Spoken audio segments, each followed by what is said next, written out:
So if you see Phil coming, run and hide. Seriously, that's your best bet.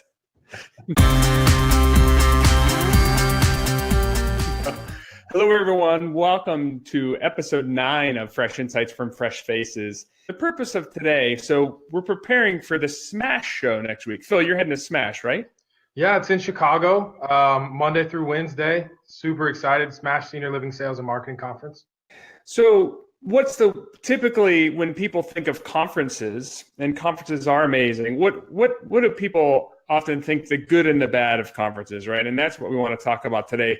Right. Kind of share an insider secret, and I hate to use the V word, but from a vendor perspective, right? So as we're Link Media 360 is a major sponsor of the Smash event, correct, Phil? Yeah, absolutely. We're premier partners with Smash and excited to be there. Share a little insider secret. So from a vendor perspective, the V word, right, the vendor, just to keep it general, what's it like to be a vendor at a conference? What fun stories have you had of, people trying to avoid you? What types of people do you typically see as you're kind of chit-chatting on the show floor? So, just to get started, the goal here is really just to say why attend conferences in the first place, right? So Phil, you go to so many. How many have you been to this year? Oh, Jeff, maybe like 20 all across the country so far. And, we still have Smash and some other ones here at the end of the year, but I love it. There's there's so many reasons that, both parties should be at these. And I think, the first one is for conference attendees, it's a great place to learn some new best practices, right? How often does the space change in senior living? Oh, it's, daily healthcare regulations, CMS. I mean, it's just, there's a lot of things that change. So it's great to stay up on those best practices. But hey, there's another benefit here too. Like, not only for networking purposes to find out new ideas, some things maybe, Jeff, we haven't considered in our community, but there's definitely been some times where I've walked by some job interviews. Right. So people are, attendees are getting interviewed. I think it's called networking, right? Right. Yeah. Yep, okay. That's what we call it. No, but it's great. It's a great place to meet other people in the space. Your other sales and marketing leaders, your peers, to exchange those ideas and hear about new opportunities that come open so often. Right. And I think that's a key word, Phil, making yourself open and available, because it's funny. You literally observe this. You're walking down the hall or you're on the floor, and if you see two peers talking to each other, it's an open, dynamic conversation. Right. And then the moment the vendor walks by, right, exactly, the tone changes. Right, exactly. And it's unbelievable. And while some salespeople are mercenary and deserve that type of that situation, when they kind of roll up with their card, like, hey. Exactly. Hey. Love to do business with you. Yeah. I would say 95% of the attendees from our side, from the partner side, are just there to learn as well, right? And meet new people and develop relationships, not rush into anything. It's like dating, right? Right. We're all aware that you can't just show up and like, hey. Right. Exactly. Well, and that's the tough part, right?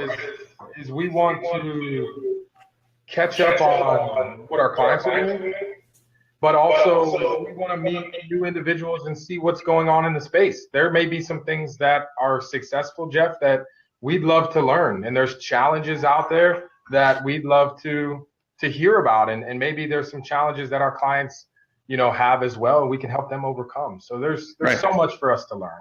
Yeah, well, and that goes down to collaboration, right? So there's no such thing as one size fits all. Right. No single person has all the answers. No single solution can do everything. But often we find this collaborative dialogue, this collaborative experience, or this collaborative atmosphere can just ratchet up potentially, progress towards a solution. And being open-minded toward that, I think, is amazing. So we had to laugh about this when we were preparing, but, Phil, literally when you are at the event, at the conference, and you're trying to, meet a lot of great people and share as much knowledge as you have, and you're running these thought leadership sessions, right? And you're really just putting everything you know out there in an effort to share. When you are actually on the floor, what are the personas of the attendees typically that you run into? Share a couple of those with us. So there's a couple of them. So there's the shoegazer, Jeff. The shoegazer is the attendee that walks by and doesn't look up, doesn't make eye contact. And so that's a little bit fun. The stonewaller, as they walk by, you say, "Hey, how you doing?" And they just look the other way and don't talk to you. And then of course there's the "Hey, can I have your pen?" The swag monster, just running by, which is fine too. That's why it's there. Right. And then there's the "Thanks but no thanks." "Hey, how you doing?" Thanks but no thanks. I'm good. And of course, there's still a lot of people there that are there for collaborative conversations and learning. And there's a lot of people that come up and want to share. So there's, what I would say is if you do get approached, it's best to just don't be afraid and really just have a nice casual conversation. You never know, you might actually pick something up again that you hadn't heard before. Right. So then how if say I'm an attendee, right, and I'm approached or I'm in a situation where there's it's on the show floor and you're approached by someone with a potential solution, how does that attendee properly set expectations? Like what can they do? Because everyone, we get in these situations where we are staring at our shoes or we just do this Heisman, right? Right. What can you say to just, what's been your best experience in those situations, and what do you typically hear as a great way to just set your expectations? Yeah, great. I mean, I really think, Jeff, a great way for somebody to come up and just start that casual conversation is really just to say, "Hey, I'm evaluating, and I'd really like to understand your services." And what that allows you to do is, it allows you to get their little 30-second spiel, their little elevator pitch, to see if it is something you're interested in or if they said something that really grabs your attention. I think that's the best way to really kind of get the conversation started. Jeff, I know, Jeff, you go to a lot of conferences, you speak at a lot of conferences. What are some of the ways that you found? There's got to be some other ways out there. Well, and that's where we're all in this. We all know why we're there, right? Both sides. Attendees are there to learn and network. The exhibitors and the solution providers are there to meet new people and build relationships. Right. And most of the time, the expectation is that the relationships start today, but should last for years to come. And so there's no expectation that, today is September 29th and it's the end of Q3. Let's do something. Right. Exactly. The best thing we can hope for is to have a meaningful conversation, maybe provide meaningful support to someone. And then, through that process, you get to know them and learn more about their situation and then either refer, honestly, a lot of times making recommendations of other people that can help them, say with related problems or related, opportunities is better than actually providing direct assistance yourself because you're just setting yourself up as a trusted advisor. Right. And what I always think, when it comes to what if you're really, really not interested in actually, building that relationship and you're just there for information just today, that happens a lot too, Jeff. Mm-hmm. And I think as an attendee, one of the best ways to kind of, not set somebody's expectations too high. Hey, I'm super interested. I want to partner today. Is really to just ask more questions about their services, but also, let them know that, hey, I'm not looking to make a change. Just be open and honest. Hey, I've got whatever it may be. I've got current contracts. I've got budget constraints. I'm just not interested. I just want to learn more. But like you said, that's what we want to do is be able to provide that support and even provide that referral off somewhere else that can give them that more support. So. Have you ever had anyone say, kind of doing the disarming tactic, saying, okay, I know you're in sales and I know you have a quota, so that's not going to happen. I just want to learn something. Yes, I have. Hey, you're in sales. Give me a 30-second spiel. I want to know. And so things like that, they happen and it's fun. It actually changes the dynamic a little bit. where it allows for better conversation. Again, you see there's thousands and thousands of people at these conferences, and you're really hoping to connect with just a couple that makes sense. So right, fun. And the key word you mentioned is fun, right? And it's not serious, right? And the best thing I think we could all do is have fun with it, because from our side, it's fun to kind of give your little spiel and see if you hit on the right key message points and see if you get the eye glimmer, if you will. Right. It's fun to chat. I mean, that's why we do what we do, right? This is a sales and marketing event we're going to. Pretty much the personality characteristics and the levels, this should be off the charts because everyone's in sales and marketing at this upcoming event. So it should be a fun event, I would think. Exactly. No, exactly. And what's great is when you come, if you come as an attendee with that mindset, and hopefully, the V word, hopefully the vendors come with that mindset too. And that's what really makes a successful conference. I mean, really, that's all we're trying to do is make those connections and hopefully be that trusted advisor, Jeff. Right. And the last thing though is, Jeff, how would you think would be best for attendees to really meet a thought leader or meet somebody that is a trusted advisor and really have that conversation? Have you had some experience where somebody's come up to you, say maybe after a speaking engagement? Yeah, that's the best and the hardest time, right? Because after you're done speaking, typically there's, the rush to the front, and sometimes you have one, sometimes you have none. Like sometimes everyone just leaves, right? And you're just left standing there wrapping your cords up, Right. But most of the time, you have a good handful of people coming up, and what the balance is, what's really hard to do is you want to really tune in and lock into the person asking the question and completely, focus on them and their situation. And then there are 5 other people standing right there just off to the side. And that's very hard to handle because out of respect for them all, you want to, focus the conversation, but still acknowledge the fact that there are other people waiting and you don't want them to get frustrated and walk away. So I typically tend to kind of pause for a second, like, hey, everyone, thanks for coming up. Let me grab your cards in case we run out of time.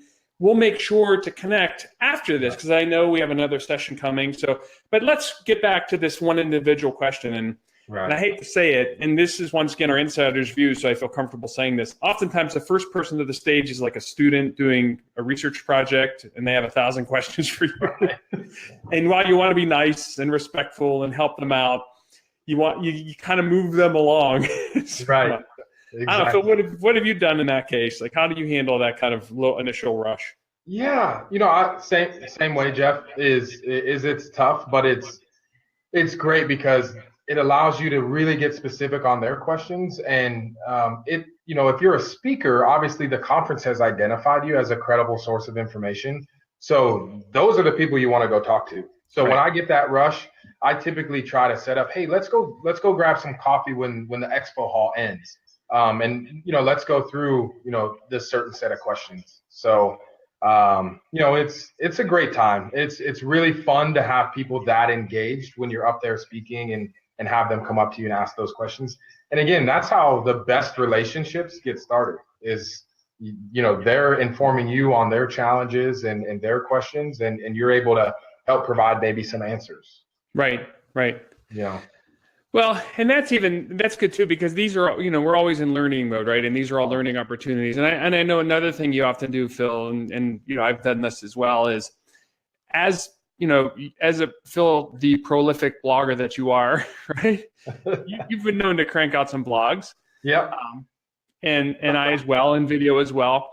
Right. I love going into a show, and I know we're going into Smash with a set of questions things that are on our mind, trends that we're seeing, kind of assumptions we want to question, just the same topics. And that's the beauty of conferences, is you can get a broad sampling of people and inputs, in one focused place. Right. So we've prepared a set of questions that we're going to try to ask as many people as we meet, because we're really seriously interested in the current environment, the tone, the current situation. the challenges everyone's facing. And of course, we're going to blog about it, right? We're going to really put some thought to it, kind of collect all the data, aggregate it, and try to put forward some meaningful thoughts for how to address the situation we're in heading into 2018. Right. So, I mean, Phil, is that? I think that's the best thing, right, Jeff, is to be able to get somebody to come up and help answer some of those questions so we can learn a little bit more and then give back and contribute back to the industry and help start those conversations, right? Whether they be benchmarks or goals or challenges. It's really great to be able to give back to the industry. Yeah, in fact, a few minutes answering, a set of questions, goes into potentially several hundred respondents, and then when aggregated up, it's a lot bigger than a focus group, and you can really see some very real trends or really empathize with very real problems that your peers are having. And that, like you said, that type of collaboration and that type of contribution to the community is really helpful for everybody. Well, and that's what we want to do, right? We're attending all these conferences to learn, to share, and to contribute to the overall conversation. So hopefully we can get that done at Smash, Jeff. Right. Good. I know it'll be, once again, a great time, great learning opportunity, great learning experience. It's just a great chance to meet a lot of people. Right. And hopefully a little bit of fun. Yeah, there you go. Yeah. There you go. Yeah. All right. Well, we'd love to know what you are doing in preparation for your next trade show or event. Are you one of the personas that Phil mentioned, right? Are you the Stonewall type or the what is it, the gumshoe? No, the shoegazer. Shoegazer. I love that one, the shoegazer. or just going about the Heisman, right? So what typically do you do when you are approached at the conference, and how do you handle those conversations? We'd love to hear from you, and always appreciate your viewership and your engagement here with our show, Fresh Insights from Fresh Faces. So we're going to wrap it up. And Phil, next week, I expect to hear a full rundown of how everything went at Smash and kind of what you learned. Yes. Sound good? Absolutely. I'll look forward to it. Thanks, Jeff. All right, Phil, you have a great weekend. Thank you, everyone, for joining us today. We appreciate it. Yes. Thank you so much. Bye-bye.